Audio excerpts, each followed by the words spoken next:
The first time you hear this story, it might sound familiar, almost harmless, like something you have already lived through. Close your eyes for a second and think back to your childhood, to that quiet moment at night when the room felt still and you were sure someone was whispering your name. That feeling, that soft fear you could never explain, is exactly where this story begins. Because there are whispers in this world that only children can hear, and once you notice them, they never really stop. Before we go any further, if you enjoy slow, creepy stories that stay with you long after the video ends, take a second to like this video and subscribe to Dark Whispers. It helps the channel grow, and it tells YouTube that you want more stories like this. Now, listen carefully, because what I am about to tell you sounds like fiction, but it feels far too real. It started in a quiet suburban neighborhood, the kind of place where nothing ever really happens. Neatly trimmed lawns, identical houses, and streets so calm that parents felt safe letting their kids play outside until sunset. That was where people first noticed it. Children sitting alone in their rooms, talking softly to someone who was not there. At first, it seemed normal. Kids have imaginary friends. Parents smiled, laughed, and filmed cute videos on their phones. "Who are you talking to?" they would ask, and the child would answer with a name no one had ever heard before. The strange part was how similar those names sounded. Not the same, but close, like echoes of one another. Parents didn't compare notes. Why would they? There was no reason to worrying. The children seemed happy, calmer than usual even.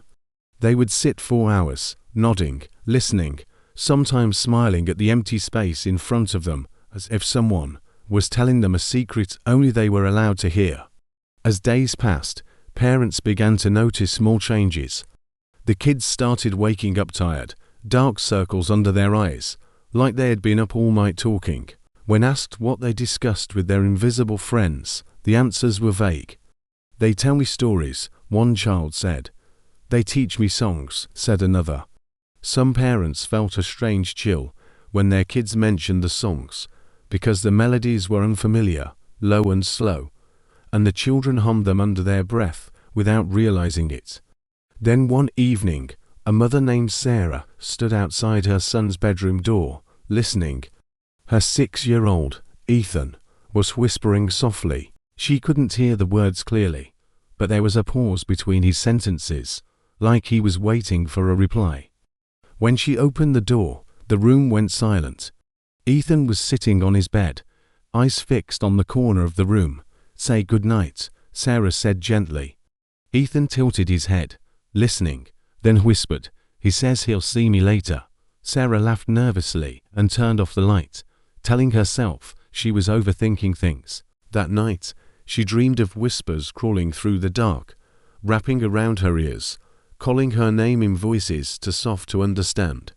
She woke up shaking, convinced she had heard someone standing at the foot of her bed. Over the next week, the neighborhood changed. Kids stopped playing outside. They preferred to stay indoors, sitting quietly, listening. Teachers noticed it too. Classrooms that were once loud and chaotic became strangely silent. Children stared at their desks, eyes unfocused, as if someone was speaking directly into their minds. When teachers called their names, the kids flinched, annoyed, like they were being interrupted. Parents started to worry when the talking stopped. The invisible friends were no longer imaginary companions for conversation. The children didn't talk to them anymore, they listened. Hours would pass with the kids sitting still, barely blinking, heads slightly tilted. If a parent tried to break the silence, the child would shush them softly, their expressions serious and distant. One father, Mark, tried to laugh it off. "They're just daydreaming," he said, until he noticed his daughter standing in the hallway at night, staring at the wall. "What are you doing?" he asked. She didn't answer. After a long moment, she whispered, "They're telling me to be quiet." "You're too loud." Her voice didn't sound like her own. It was flat, empty of emotion. Soon, the whispers spread beyond the homes. Parents began hearing them too, but only faintly, like a radio playing in another room. At first, they thought it was stress, imagination, lack of sleep. But when neighbors started describing the same thing, the same soft murmurs at night, panic set in. People searched online for answers, finding nothing, no reports, no warnings, no explanations. It was as if the world didn't want to acknowledge what was happening. One night, Sarah decided to record Ethan while he slept.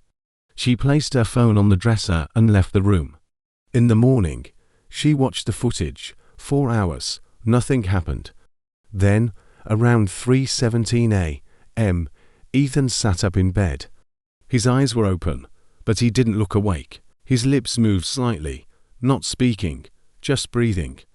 The sound that followed made Sarah drop her phone. A low whisper filled the room, layered voices overlapping, too distorted to understand. The microphone barely picked it up, but it was there.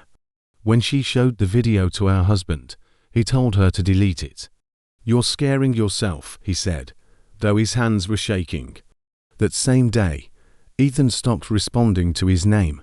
He would eat if food was placed in front of him, walk if guided, but he no longer spoke. He only listened. The town held an emergency meeting at the school gym. Parents shared stories that were almost identical, the same whispers, the same behavior. Someone suggested a gas leak, another blamed technology, frequencies from Wi-Fi or cell towers. But none of it explained why only children were affected, or why adults could barely hear the whispers at all. Then a teacher stood up and said something that made the room go silent. She said she had followed one of her students home the night before, worried about him. From across the street, she watched a child stand in his bedroom window, staring out into the dark. She heard him whisper, "We're ready," and from somewhere beyond the trees, something whispered back. That night, the power went out across the neighborhood. No lights, no phones, no internet. Just darkness and silence, broken by the sound of children moving through their houses. Parents rushed from room to room, finding beds empty, doors open. The kids were gone. They were found the next morning in the old park, at the edge of town, all of them standing in a circle, holding hands, faces calm, eyes focused on the ground.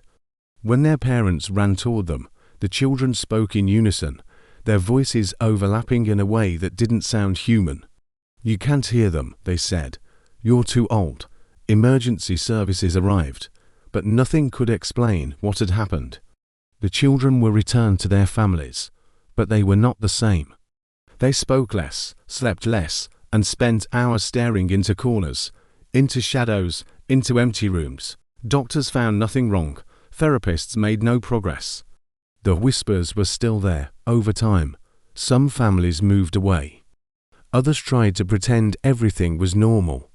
But every parent lived with the same fear, the same question they were too afraid to ask out loud. What were the whispers preparing the children for? Years passed, the kids grew older. As they reached their teenage years, the whispers faded, the listening stopped. The children slowly returned to normal, but they never talked about what they heard. When asked, they said they couldn't remember, only that they felt like they had lost something important. Sarah's son, Ethan, is older now. He lives a normal life, or at least it seems that way. But sometimes, late at night, Sarah hears him talking softly in his sleep.